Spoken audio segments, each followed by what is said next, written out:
Le président congolais a également eu ces mots. Nous espérons que le Rwanda fera preuve du même sérieux que nous. Est-ce que vous avez l'impression ou l'inquiétude que le Rwanda ne va pas être autant engagé que vous dans ces efforts ?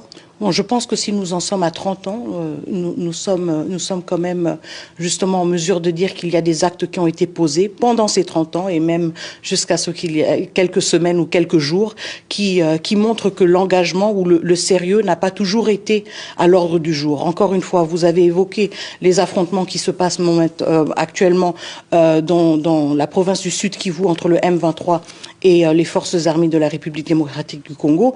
N'oublions pas que ces M23 sont équipés, ils sont formés, ils sont outillés, ils sont même appuyés directement par le Rwanda.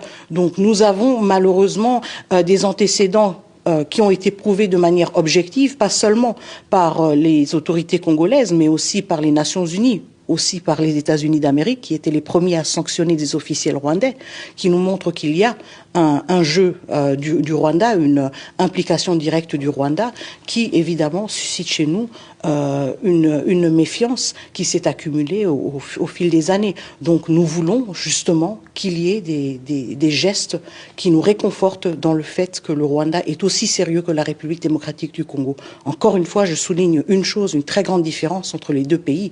Quand il s'agit de ce conflit, nous sommes ceux qui sont en train de perdre des milliers de vies humaines. Ce n'est pas le cas pour le Rwanda. Et donc le Rwanda a beaucoup à prouver par rapport à sa bonne foi et par rapport au sérieux qu'ils mettent derrière ces engagements qu'ils ont signés.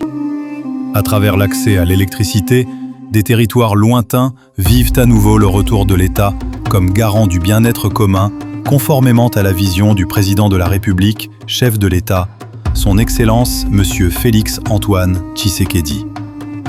Dans sa démarche d'équité énergétique, l'ANSER étend progressivement ses interventions sur l'ensemble du pays, en accordant une priorité aux zones les plus touchées par la précarité énergétique. Dans l'espace Grand Équateur, sous l'égide du ministre des Ressources hydrauliques et de l'électricité, son Excellence Aimé Molendo Sakombi, 2 centrales solaires photovoltaïques sont développées simultanément. À Bongandanga, dans la province de la Mongala, à Basankusu, dans la province de l'Équateur. Ces projets marquent une étape importante dans l'accès à l'énergie moderne dans ces territoires. Accompagnant la mise en œuvre sur le terrain, le directeur général de l'ANSER, M. Cyprien Mussimar, fait état d'un niveau d'avancement significatif. Basankusu, construction d'une centrale de 700 kW crête, avec un taux d'exécution de travaux estimé à 96%. Bongandanga, construction d'une centrale de 300 kW crête pour un taux d'exécution de travaux à hauteur de 85%.